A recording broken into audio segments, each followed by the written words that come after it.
Well, today we explore how Blossom Seeds is making a difference in the lives of the elderly with their CEO, Ong Siu Chin. Good morning, Siu Chin. Thanks for joining us this morning. Good morning, Susan. Good morning, Farhan. Thank you very much for making time. Start us off, Siu Chin, by sharing the mission and vision of Blossom Seeds.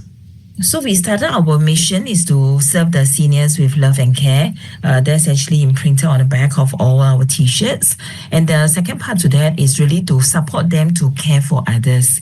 Essentially is to support every senior to live a purposeful life, to give back, so that we can actually have the vision of seniors helping seniors, community helping community. So our vision is a community where everyone can grow together, stay active together, and supporting one another. So that was the mission and vision that we had in mind.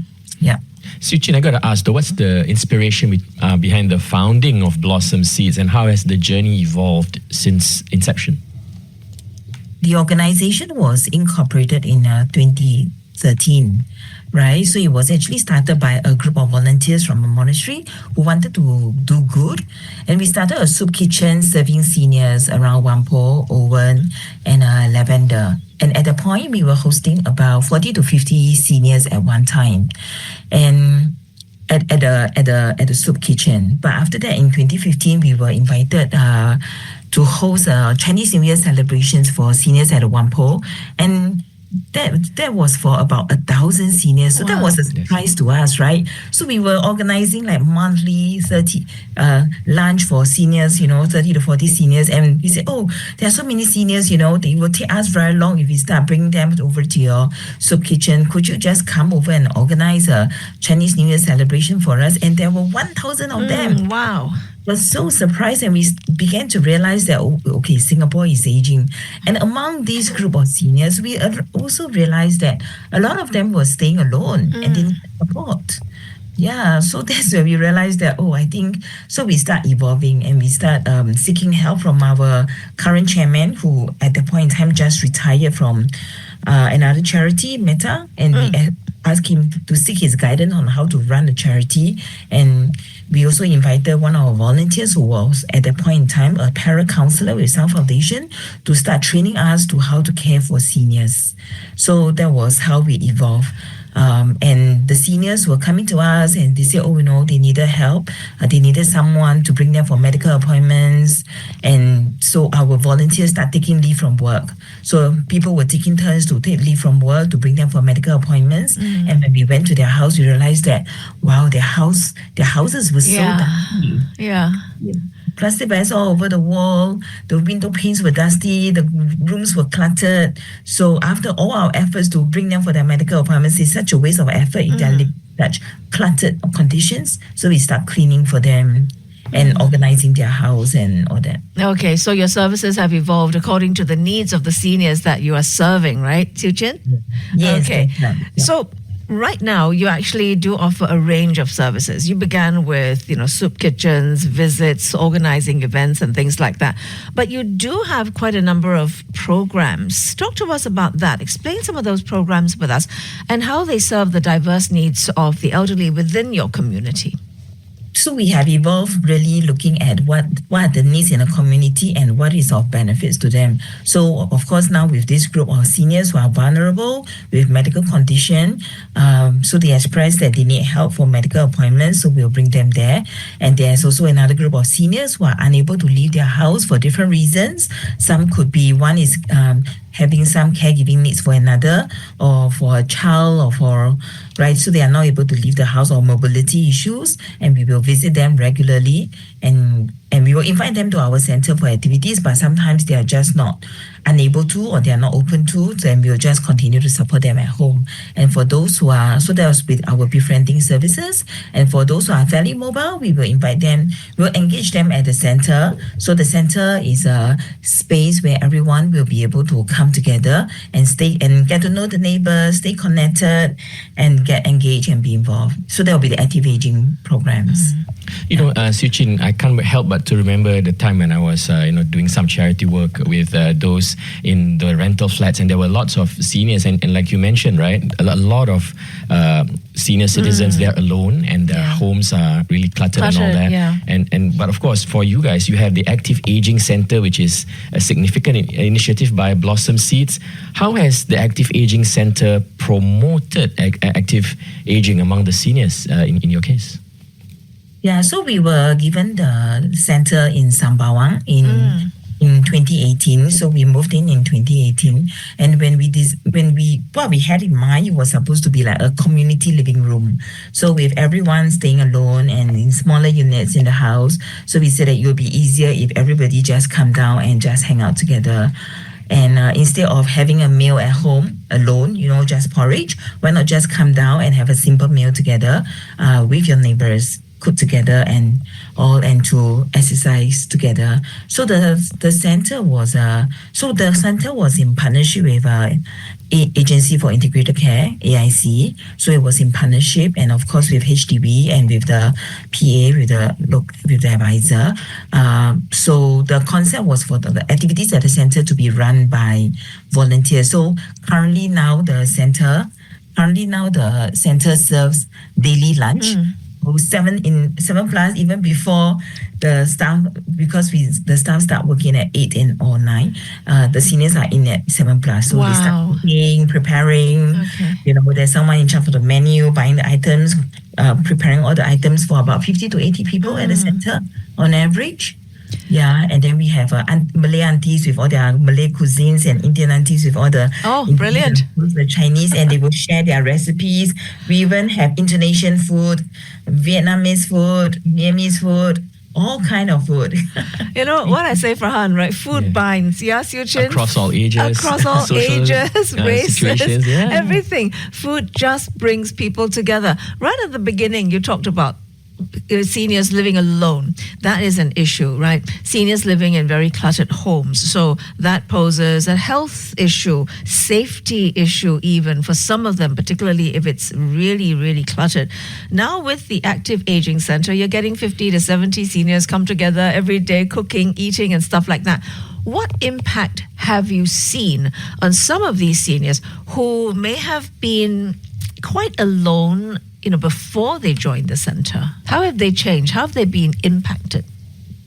Of course, very obviously will be the health domain. The health aspect is quite easy. So a lot of seniors were talking about they used to have aching backs and pains, but now they say, oh no, I can walk. And some used to be on walking stick, and they said I'm now feeling better, I don't have to be on walking aid, right? So health is one very obvious impact and benefit that they have. But I think more importantly is the friendship, right? In the past, they say they don't know that many of their friends, but now they are very busy, they will be telling they say that, in the past when I come down to go to the supermarket, it would take me 5 minutes. Now it will take me 15 minutes because I have to stop by and say hello to my friends.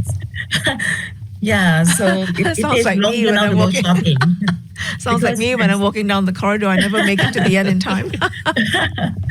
Right, so a lot of friendships, and for those who have caregiving needs, because you do see a number of seniors in their 60s, but they could be looking after their parents in their 80s and 90s, right? So, but they also realize that they are not looking after them on their own, because the community comes together to look after the seniors in the community. So maybe the daughter in her 60s could be also doing part of the activities, and the mom who's in the 80 or 90 years old could also be involved in activities. So, and it's very interesting because what we notice is the seniors who are more active, they will actually help to look after like the seniors who's in their 80s and 90s. Some of them could have dementia challenges or Parkinson or different health conditions, but now it's not the caregiver who's looking after the senior himself, but it's everybody coming together to support. That's wonderful, I think.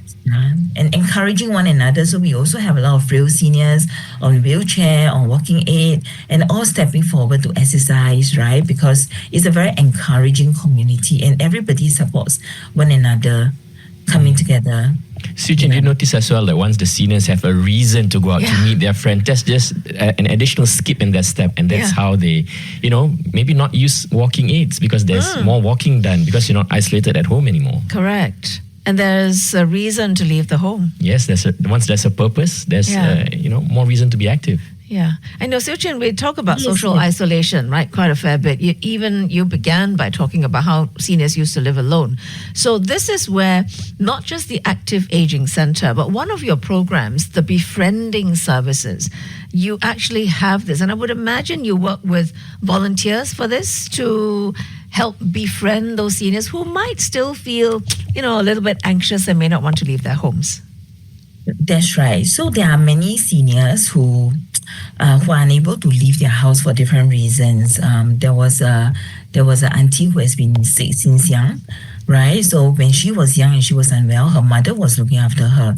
But when her mother passed away, her sister was looking after her.